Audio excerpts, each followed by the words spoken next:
Madison and Monroe. Here we go.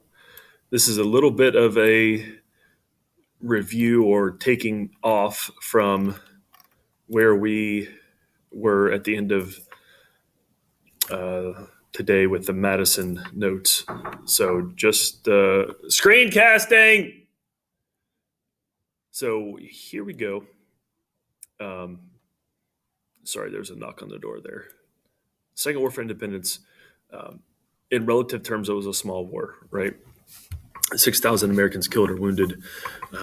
Technically, it was like an offshoot of a larger war. It was part of or at least a spin-off of a global war, the Napoleonic Wars, 500,000, which had 500,000 French invading Russia just for like one part of it, right? Whereas there were 5,000 Americans who invaded Canada. So a huge difference there, right? Order of 100 times smaller was our War of 1812 versus the Napoleonic Wars. So maybe the War of 1812 was unimportant globally, but it was vital for the United States. It showed that the United States would resist violently against grievances. Europe began to respect the United States more, at least diplomatically, not so easy to push around the United States. Revealed some sectional disunity, and the NE there stands for New England, and the folly of sectional disunity, especially when the New Englanders seem to be acting as traitors. There's a nationalism that emerges, and I would not call this a necessarily bad version of nationalism, but maybe more of a nationalism that is like, hey, we're unified. We are an America, a United States of America, instead of a States of America United, something like that. You know what I'm saying? Like that we're thinking of ourselves as a country first instead of a loose association of states. Where heroes like Andrew Jackson emerged, William Henry Harrison, both who will later become presidents. The Native Americans relinquished control of the West, and when we're talking about the West right now, we're talking about the Ohio Valley, the Northwest Territories, Ohio, Michigan, Indiana, etc.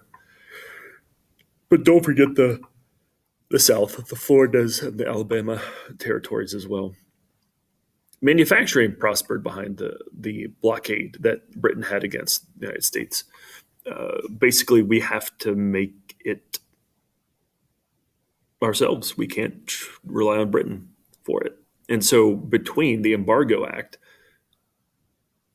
and the War of 1812, American manufacturing gets a little shot in the arm, and we'll talk more about that later, the next step. Decreased tensions with Britain. We talked about 4 different conventions. Here's one, just mentioning one right here, the Rush-Bagot Treaty,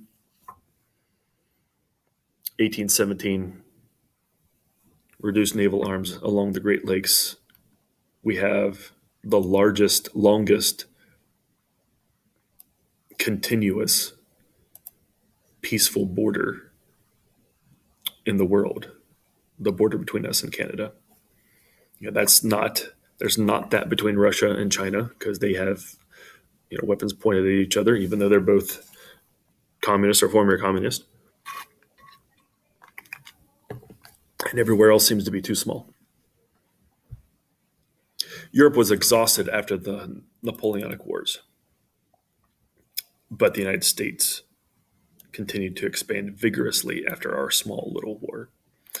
Nascent nationalism, this term comes from your textbook, the American Pageant textbook. Nascent, think of the word natal or prenatal if you know anything about pregnancy, but natal and nascent have the same, I think, either Latin or Greek root word, and it basically means infant. The infant nationalism, the beginnings of nationalism, start to take root as an effect of the War of 1812. There is a national consensus, a national oneness that emerges. The war was not fought as one, but the United States emerged as one, especially after The New Englanders were chastised for their blue light federalism. So there's nationalism in art and literature. So, for example, James Fenimore Cooper writes a national bestseller. You might have even seen this if you have parents, a movie that is modeled after this book that James Fenimore Cooper wrote back in the day, The Last of the Mohicans. That was a movie made in the late 80s, early 90s, I think. So you might have seen that movie based on the book written at this time by James Fenimore Cooper. And I'm saying like national bestseller, North and South, East and West. It's a national bestseller. There are American textbooks that are written for American students. FUBU means for us, by us. Right? We wrote them about us, and we wrote them for us instead of getting our textbooks from Britain. There was a national magazine called the North American Review. Before then, publications were usually regional or centered around one political party. And then there's national landscape paintings that become popular. Now, your textbook talks about this, but let me just show you some pictures. The early paintings that were really popular were the portraits of the patriots. You know, the portraits of Patrick Henry and George Washington and Paul Revere and Samuel Adams, etc. When you get into this post-World War of 1812 era, what you start to get are paintings first about the Hudson River area. And they're not about famous men. They're about what the nation looks like. They're landscape paintings. Here's what Thomas Cole is a very well-known one. Now, this is not along the Hudson River. This is, you can see in Massachusetts, but the name Hudson River School takes on more than just paintings about the Hudson River, but just nationalistic landscape paintings in general that's celebrating and promoting Niagara Falls right here, right? Thomas Cole, Frederick Edwin Church. You can see it. You can look these up yourselves if you would like. Get more here. Let's see. Is there another? Thomas Cole's the main one, and I do want to go over the Course of Empire ones with you later, but we'll it'll take a little bit of time for me to get there. But if you if you just write Hudson River School, type that in, you're going to get a whole bunch of landscape paintings, right? Okay, so back to the notes.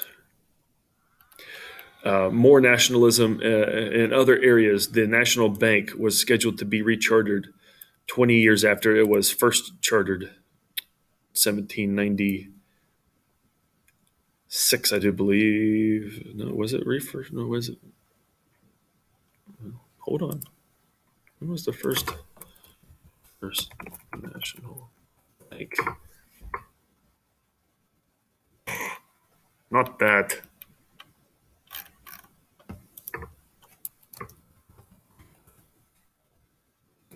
Hamilton.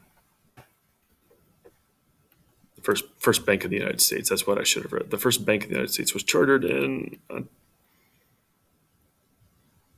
1791. Oh, okay. It must have been 25-year charter. Sorry. So it was the National Bank. The first National Bank was chartered in 1791. This is a 25-year. 25 years later, it's rechartered, and so we call it now the Second National Bank, and it was set to be up for rechartering itself 20 years after this. Keep that in mind for the Jackson era. Okay. The new nation's capital was built, or maybe I should say rebuilt. They rebuilt Washington, D.C. They remodeled the White House. There was an expanded army. There was a proud Navy. And there's a quote by Stephen Decatur that basically says, if I remember correctly, Stephen D.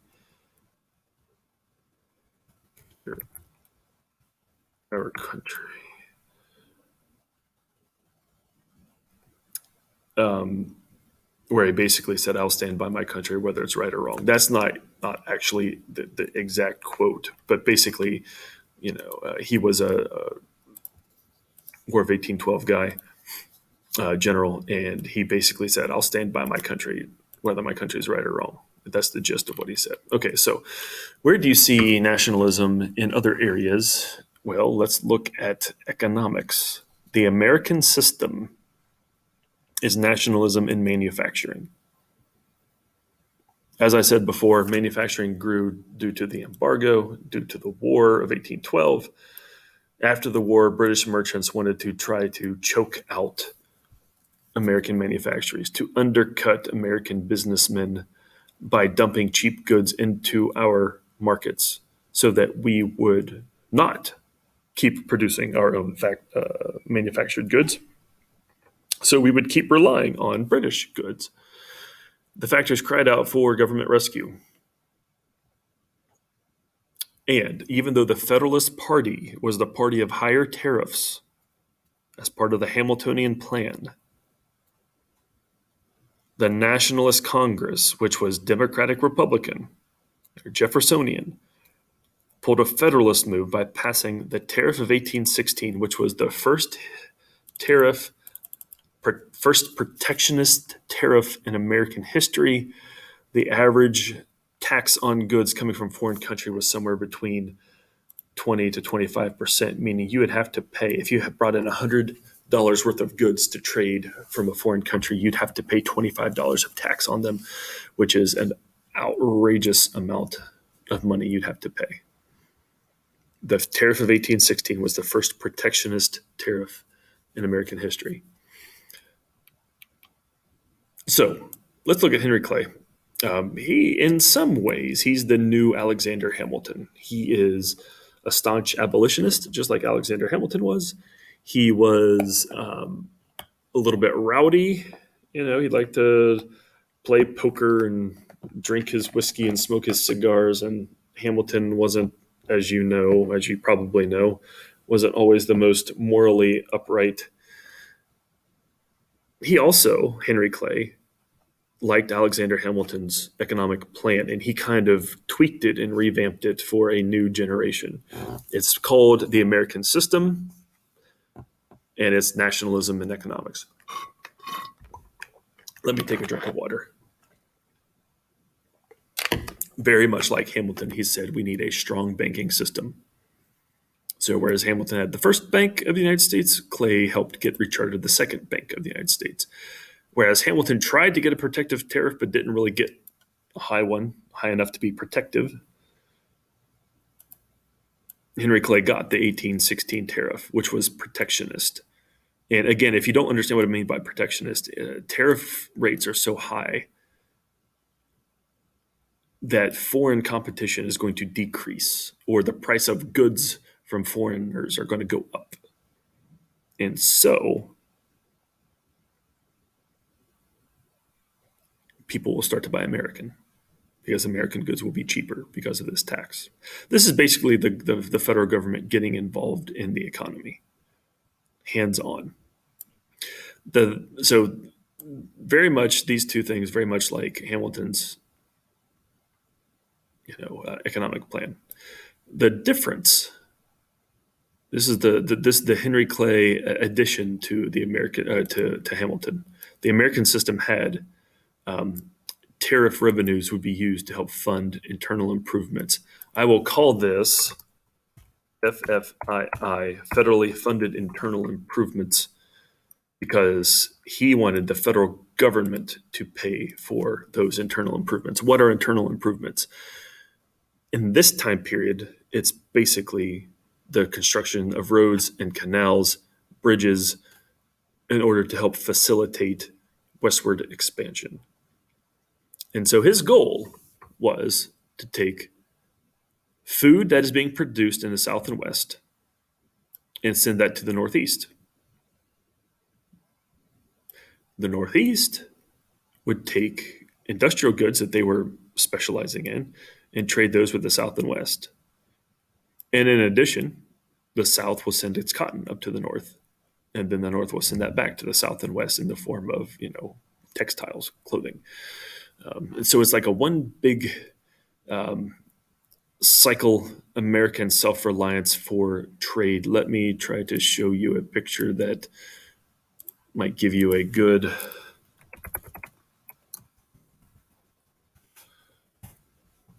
image, maybe.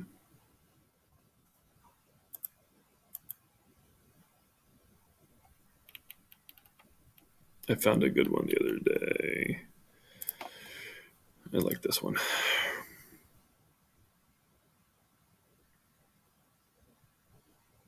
Whenever it comes up.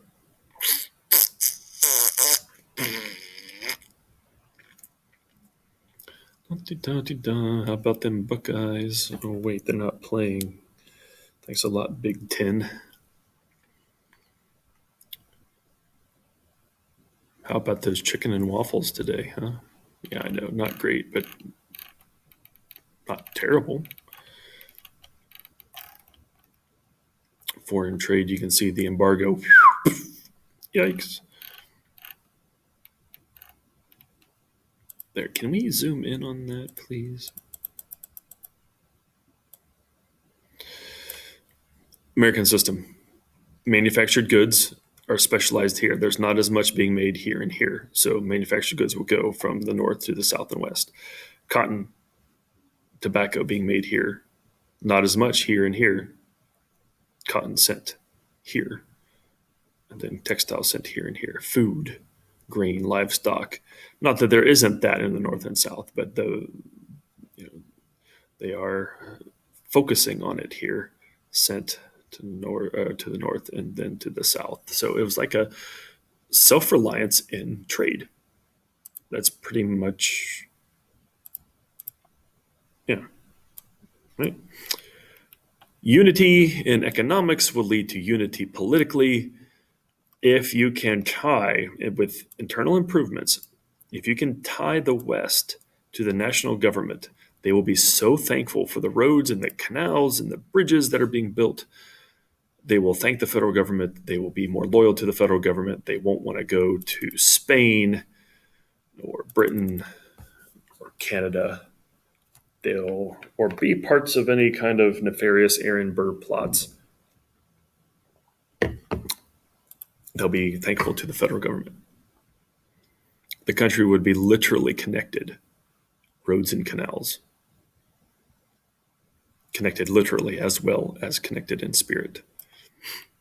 So the American system is a revitalization of Hamilton's plans, right? Now, of these three, the Federalists would have supported these two, right? Now the Federalists are pretty much gone. They don't really field a presidential candidate that has any chance of success after 1812. I don't think. They might have fielded one in 1816, maybe as a last-ditch effort, right? What the Democratic Republicans do, though, is they switch. They start to favor these things, right? They're taking on Federalist principles. What they don't do is federally funded internal improvements. Democratic Republican principles say no, especially for bridges and roads and canals that are only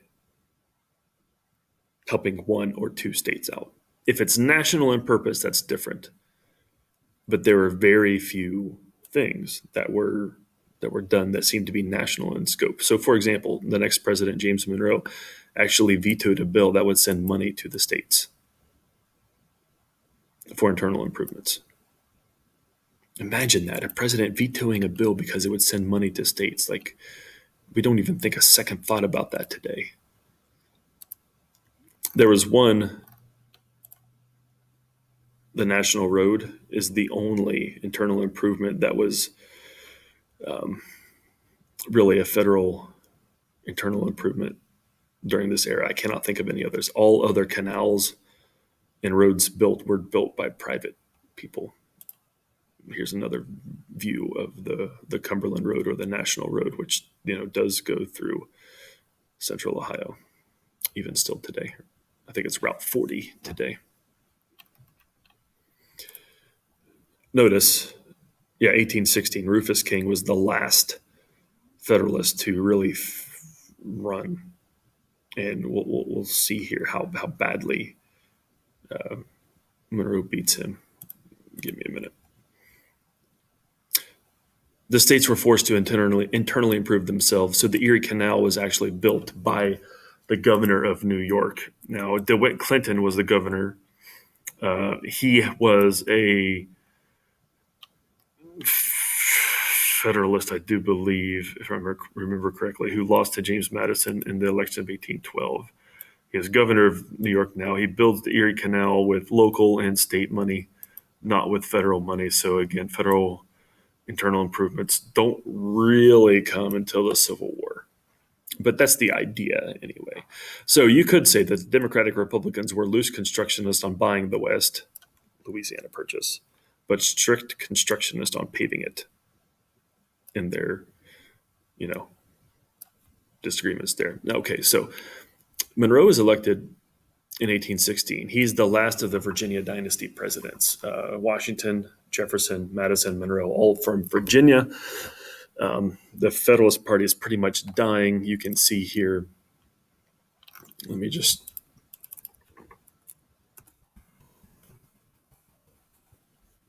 When Madison was first elected, you can see the Federalists didn't do great. I think that was Charles Pinckney of South Carolina. Was it Charles Pinckney of South Carolina?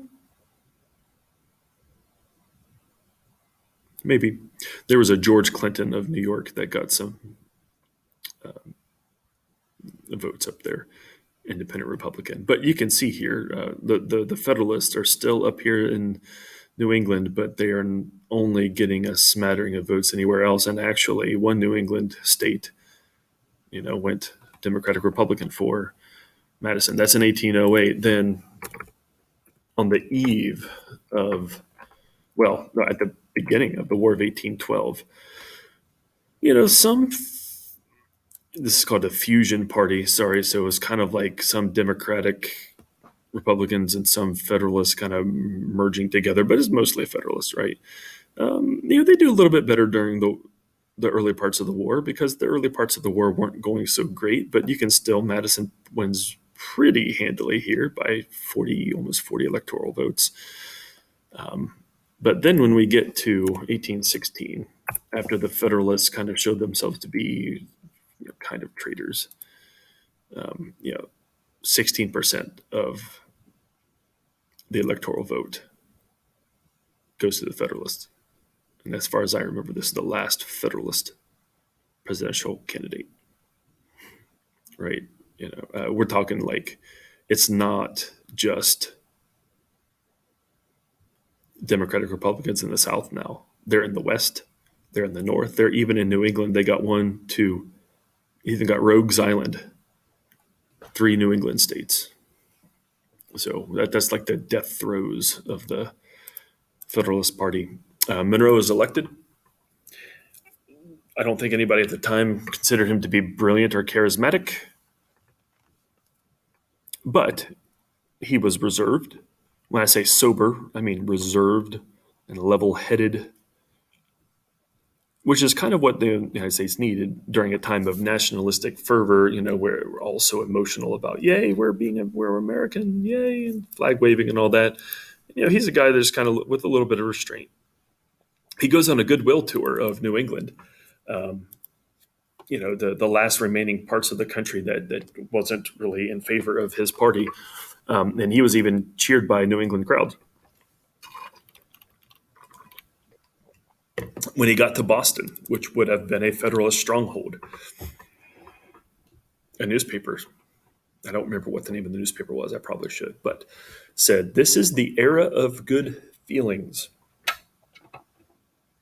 Now the question is that a good nickname for the era? Is it an era of good feelings? Is it an era of nationalism? Is it an era of everybody's getting along? And you can kind of see that, because Well, now, this won't give away anything, really. Look what happens in the next election. Monroe is up for re-election in 1820. Like, what? He gets every electoral vote except one. There was one person in New Hampshire who decides to throw his electoral vote towards John Quincy Adams, who was the Secretary of State under Monroe. Not because he liked John Quincy Adams as president, or for to be president, or that John Quincy Adams was even really running for president. But do you know why they wouldn't want a unanimous vote for Monroe? Well, yeah, that's right, because President Washington had two unanimous votes, and nobody should get a unanimous vote after him. So, kind of a token toss away vote there. I mean, look at this. Talk about era of good feelings. Every state is on the same page when it comes to politics. So, is this an era of good feelings? Right, there was tranquility. There was no more war. There was a bustling economy. I mean, kind of. You'll see it, a exception here in a minute. But there were some things that were hotly contested. And you'll see some of these. And you'll see sectionalism rear its ugly head as well. All right, so let's look at some of the negative parts of this era, the Panic of 1819. This is our first national panic, our first national depression, if you will. There was a minor depression / recession after the War of Independence. There almost always are after wars, little recessions, right? Here's a first full-blown national depression. It brought all these things: deflation of currency, of the value of currency, so currency is worth less, depression, bankruptcy, bank failure, farm foreclosure, soup kitchens, debtor's prison. Yes, there were debtor's prisons back then. You'd be thrown in jail if you couldn't pay your debts. I don't know how that helps the person get the money that they need, from your debt, but yeah, right. I think it's about this time that Charles Dickens is writing or is growing up in England, and he's going to see debtors' prisons all over the place. And a lot of his writings deal with the realities of debtors' prison. So, if hopefully you'll get to read some of that in your English classes. But over speculation on public lands, meaning people were going out west and they were looking to buy land and then sell it at a higher price than what they bought it for. Selling land was a business, right? You'd buy some from the federal government or from the state government or from a company, and then you would sell it for more than it was worth to somebody else. And so there was a lot of this going on. And a lot of this was going on through the Second Bank of the United States and its Western Wildcat branches. Now, what does that mean? Okay, so the Western Wildcat branches were these banks out west that said that they were affiliated with the National Bank, the Second Bank of the United States. But the problem was they would lend money and make risky loans, and that would cause problems. So paper money back then was not the kind of paper money we have today. When I say they would print, these wildcat branches of the Bank of the United States would print inflated money. Back then, they had bank notes, and these bank notes were basically IOUs that a bank would print, saying if the bearer of this note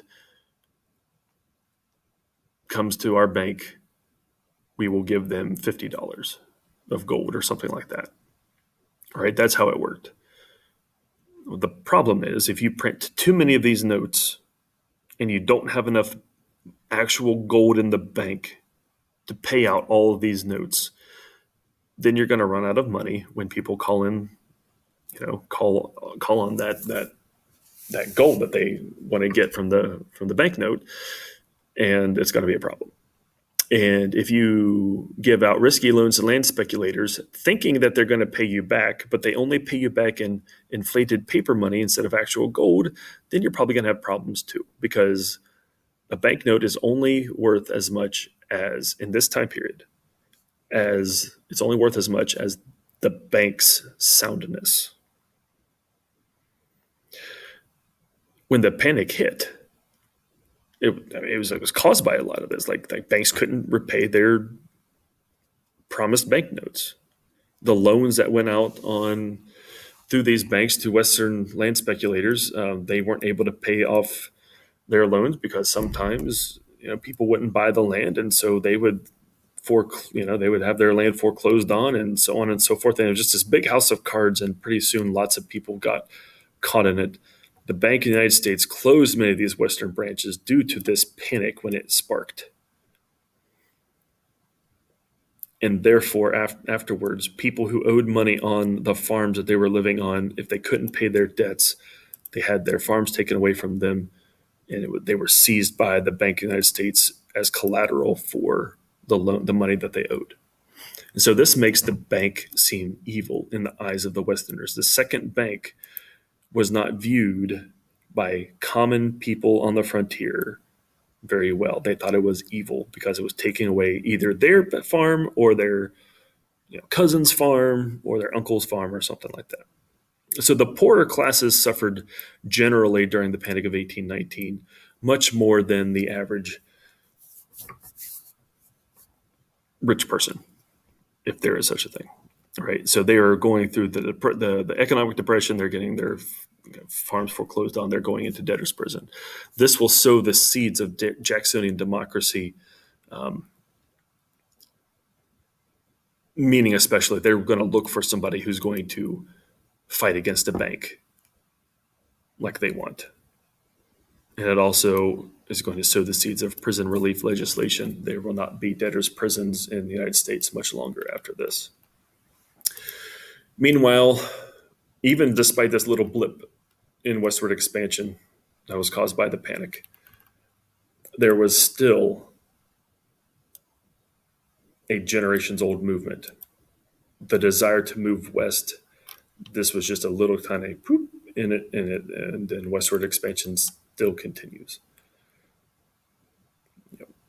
The West was a great place for European immigrants to come over. Ohio, for example, was the home for many German immigrants to come during 1820 to 1850. A lot of our town names around here are named after German towns because German communities would come over, almost like whole communities, and just settle. There's so many German speakers like in the United States, even way back into 80s, that some people thought that German was going to be the official language, right? It didn't, of course, but there were just that many immigrants coming over, and that continues. This area in the north and the northwest and southwest, is able to be settled because Harrison in the north, Jackson in the southwest, had pacified the Native American tribes, keep them from resisting American westward expansion. Internal improvements like the National Road or the Cumberland Road, and a lot of other state and locally funded internal improvements, eased transportation out west. Of course, the introduction of the steamboat helped transportation as well, which we'll get more into, I think, next week. And so, therefore, there's new states being admitted because the population of these Western territories are going up. And the Congress decides to alternate between having a slave state and a free state to maintain a north-south balance.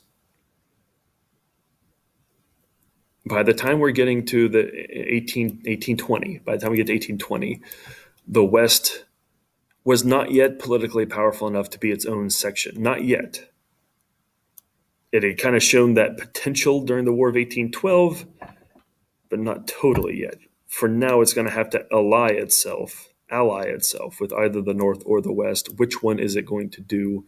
It wasn't necessarily a foregone conclusion that Ohio or Indiana or Michigan or Illinois would necessarily go one way or the other, because the West had its own things, right? Its own ideas. Now, let me go through this with you. I think this might be useful to you. The first 13 states,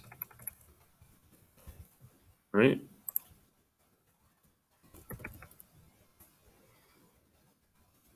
So you have the first 13 colonies become states, right? Okay, so we have Massachusetts. We get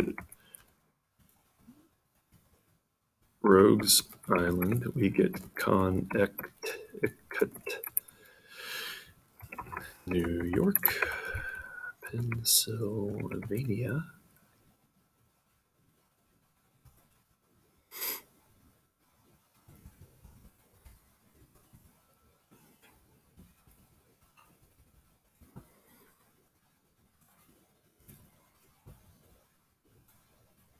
Slaveholding states. We had Virginia, Georgia, South Carolina, North Carolina, Delaware, Maryland. What am I forgetting? Which one am I forgetting? Which one am I forgetting? New Hampshire. So at the very beginning of our country, there was a slight balance in the North for in the Senate. Remember, you get 2 senators per state, 14 senators in the North, 12 senators in the South. So if any policy ever came before the Senate that had to do with something that favored the South as opposed to the North, the Northern senators could outvote the Southern ones. And then the 14th state was Vermont, Ethan Allen and the Green Mountain Boys. And so there's an even bigger one. But then you added Kentucky, Tennessee. And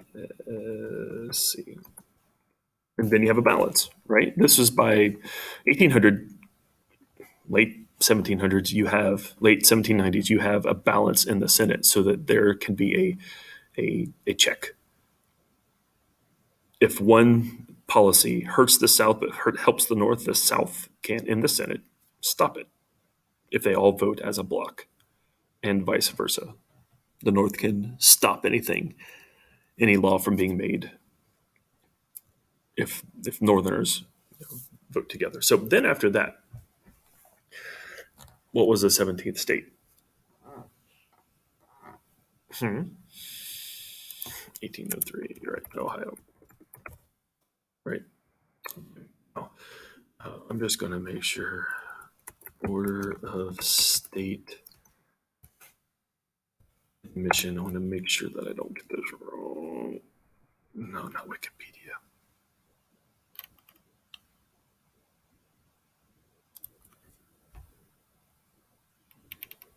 Okay. Ohio 17. A couple years later, Louisiana. So for a while there was an imbalance, right? But then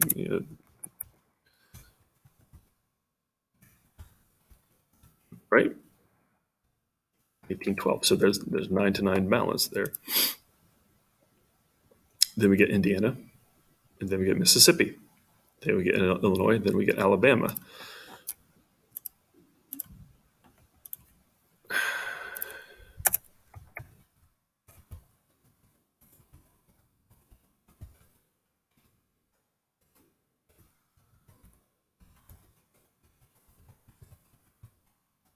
Right. So in the Senate by 1820, there is this balance between North and South. Right. Okay. Now going back up here, sectional tension was revealed in 1819. Not just about this, because the West let's be honest, the South too does not like the second national bank. The northern states are going to tend to like the second national bank better. But this down here reveals even more. Missouri asked to be admitted into the Union as a slave state. It already had slaves because it was west of Kentucky and Tennessee, which had slaves, and so slave owners are moving into Missouri. Now, this should not say passed. You can cross that out. That should say, is there a strike through? Is there a strike through? That should not say passed. That should say Congress considered the Talmadge Amendment. A Congressman Talmadge, I don't remember where he was from. I think he was a Northerner. I'm pretty sure. In any case, he says, okay, sure, you can have Missouri as a slave state, but on this condition, no more slaves be brought into Missouri, and gradual emancipation for the children born in slavery. The slaveholding South said to the Talmadge Amendment, no, thank you. The pioneer West, who wanted to keep moving west and not have the Missouri question hold up it becoming a state. Sorry, honey, I can't talk. Said no. Right? This was very controversial. This is a very controversial thing. And Northerners who were against slavery liked it. Right?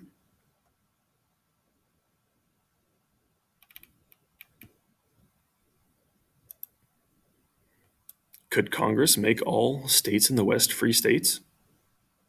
Is that what's at stake here? Eventually, could slavery be abolished in the South? That's what's at stake here, many people thought. Anti-slavery protests began in the North, also as a response to this issue. And so there's this tension, and there could have been a civil war if this hadn't been handled properly. At least there could have been secession states, right? There could have been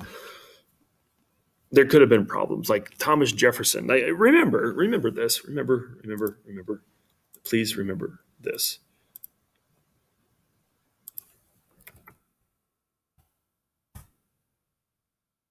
Remember the Louisiana Purchase? Remember this? Missouri is inside the Louisiana Purchase. And Thomas Jefferson even writes a famous letter, where he said, I think he realized this land that I helped buy might be the death knell of the Union, that's the word he used, death knell of the Union. Like it's something that wakes him up like a fire bell in the night. If there's a fire in town, they didn't have fire departments back then. And so like somebody would ring a bell in order to get the citizens of the town together so they could help put out the fire with buckets. Right. It was such a big deal to them that they thought it was going to be this huge problem. Now there's this other famous Thomas Jefferson quote about slavery. Jefferson, slavery, wolf by the ears. He called slavery a wolf by the ears kind of issue. And you can see here in this letter to Holmes, this is where he calls, the Missouri Compromise and this Missouri problem. It could be the death knell of the Union.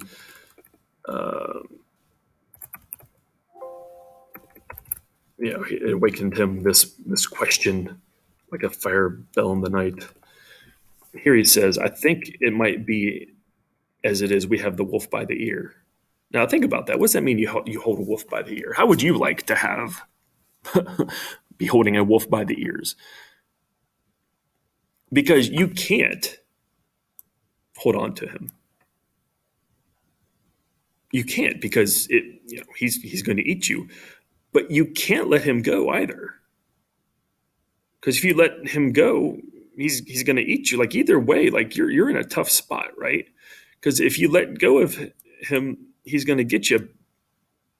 But you can't hold on to him for long because he's there snarling at you and so enraged. Right? So, and Thomas Jefferson is basically saying that's what slavery is like. It's like holding a wolf by the ears. We don't know what to do with it. Either way, it seems like it's going to hurt us. And now, Henry Clay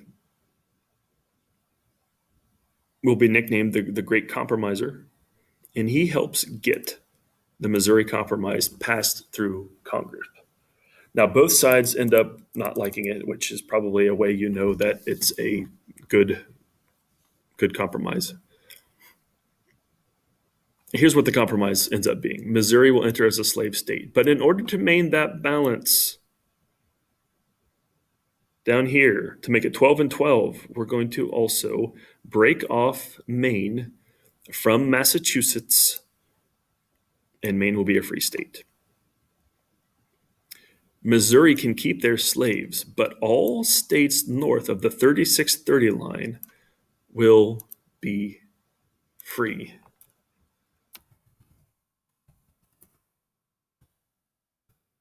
Got to show you a picture.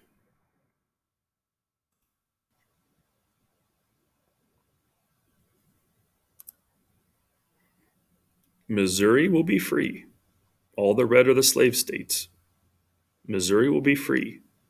Here's the rest of the Louisiana Purchase. Missouri will be free.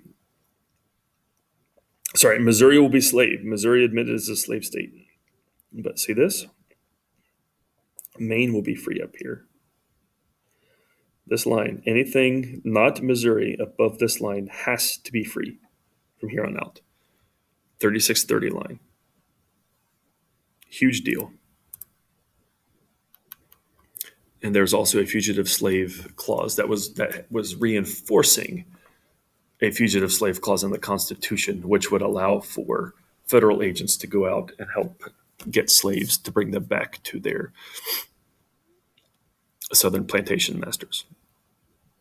So the Panic of 1819 and the Missouri Compromise should have darkened the era of good feelings and made it a era of not so good feelings. But Monroe was so popular and the Federalist opponents so weak and actually like not existed. There were no Federalist opponents that he was reelected in 1820 by all but one electoral vote, as you saw.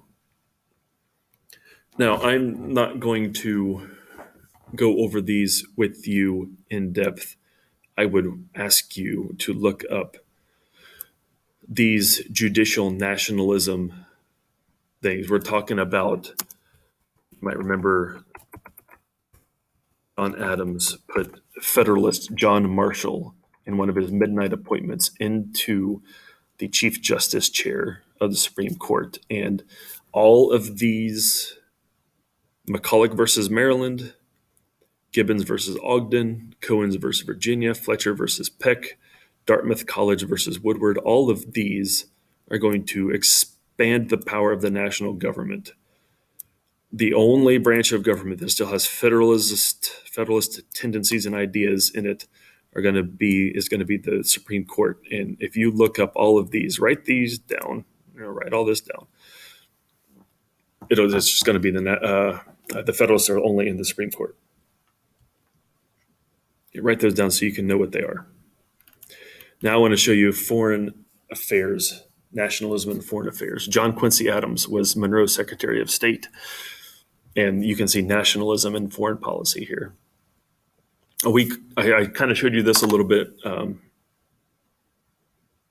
earlier today with the Madison Notes, but the Treaty of 1818 and the other conventions, help establish a few things here, but also the joint occupation of the Oregon Territory. I want to show you what the Oregon Territory looked like, because you may not be thinking of the same thing. The state of Oregon is one thing, but the Oregon Territory was different. You can see here, it was even more than that. Right, this is the Oregon Territory, right?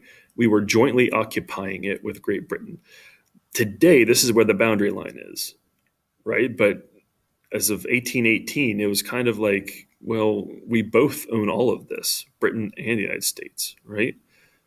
Modern day Washington is here, modern day Oregon is here, but all of this was considered Oregon territory. It went up to the 5440 line. The current boundary is the 49th parallel. We get to share Oregon. There's some nationalism there, right? Instead of getting nothing, we get something. Now, there are also revolutions going on in South America, in places like this.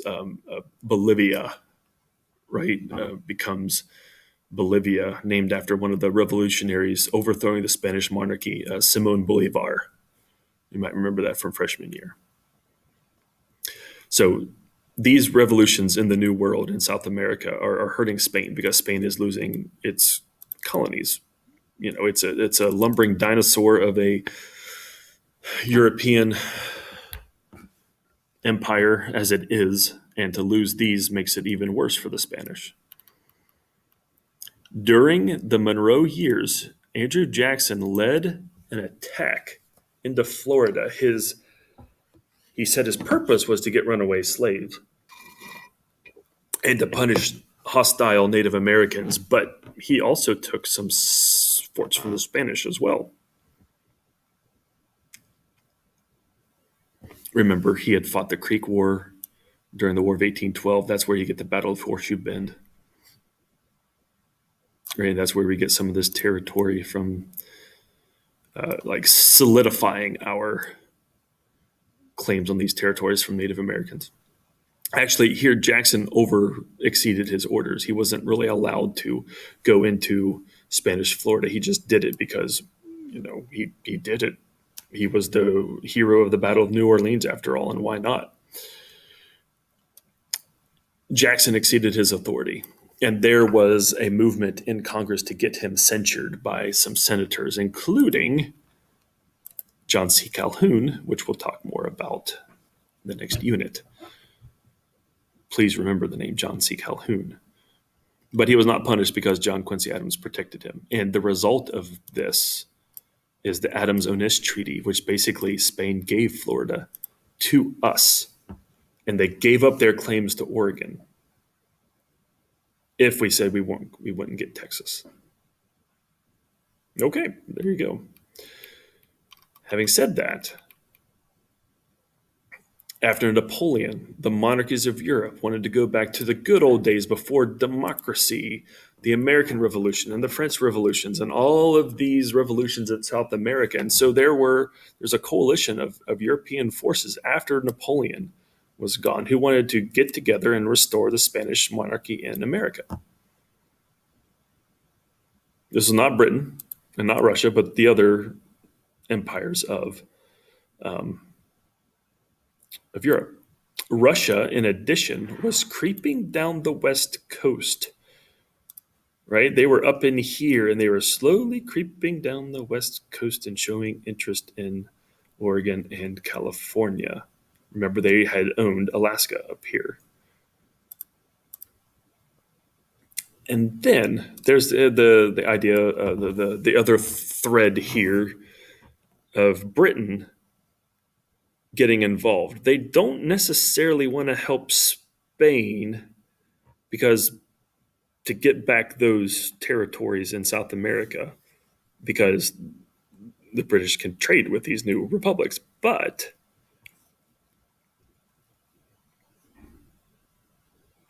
okay, sorry, I started that off wrong. They don't want to help the Spanish recapture, right? They're not on the side of the other monarchies who want to restore Spanish rule over South America. And so what the British do to keep out the rest of Europe, to keep them out of the South American republics, Britain approaches the United States and says, hey, would you join with us in keeping Europe out of South America? John Quincy Adams is a brilliant, probably one of the most intelligent presidents we've ever had. At this point, he is Secretary of State under Monroe. He smelled a rat. was Britain not really worried about keeping, sorry, was Britain really interested in having an alliance with us? Or were they worried that we would take Caribbean and Latin American territories for ourselves? If we have an alliance with them, is this a way for them to keep us from expanding? John Quincy Adams realized we don't need an alliance with them. We don't have to go hand in hand with them to keep Europe out of South America. There is no real firm plans for the rest of Europe to invade anyway. And if the British wanted to, they could, if there were plans for the rest of Europe to invade South America, the British could keep Europe out with their own navy. They didn't need the United States. No, it's probably more about them just not wanting us to get a piece for ourselves. So why can't the United States assert its rights to all of Europe? Britain, Russia, the rest of them in one blow. So in 1823, the Monroe Doctrine is issued. It was named after the president who was president at the time, but it was really the brainchild, the mastermind behind it was John Quincy Adams. And it says, no, we're not going to have an alliance with Great Britain. Here's the basic 2 points. Europeans don't come over here and colonize. So don't come back and try to get South America, Spain, and your allies. But also, Russia, don't come down here and try to get California or Oregon. And Europe, stay out of the Western Hemisphere. Britain, too. The rest of you as well, but Britain, too. Don't interfere in our affairs over here. The Western Hemisphere is for republics. You Europeans stay in your little corner. The message was sent. Russia should keep their hands off. Earth colonization is over. The South American republics will be protected. The monarchs of Europe were kind of angry at this because how dare America, this puny little military power, tell us what we can and cannot do. But it didn't really matter if they were mad at us because Britain is going to keep them away from South America anyway with their navy. So the Monroe Doctrine was not really important at the time. South American countries, republics, realized it was really Britain who protected them. Americans applauded and say, yay, nationalism. And then they forgot about it. It wasn't really until Polk that this is used. And then again, it's not really until Teddy Roosevelt after that it's really used. Well, you could argue Grover Cleveland, but those are minor things until Teddy Roosevelt, really. Russia acquiesced. They gave in. They fixed the Russian line at 5440. That means that they are not going to go below this line right here in their colonization. They'll stay out of Oregon. The Monroe Doctrine, if anything else, was an expression of nationalism, patriotism, and isolationism. Okay, those are my notes over Monroe. This was long, but I hope that you are educated and informed. So thank you. Now, I will say this. I hope you're watching still. I hope you're watching still.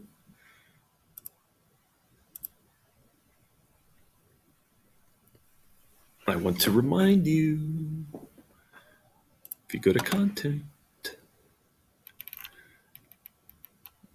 wait, am I? Nope, I'm the wrong one. You have a midterm exam coming up. It's an essay. You're going to have to take the feedback I gave you and use it to help yourself out. Midterm exam right here. Nope. Well, where was it? Content. I think I've sent you the. Yeah. You know what? Let me talk about this a little bit more. I'll email you a little bit later about this, or I'll put it in the assignments. What I want to say about the midterm exam. Sorry. See ya. Bye.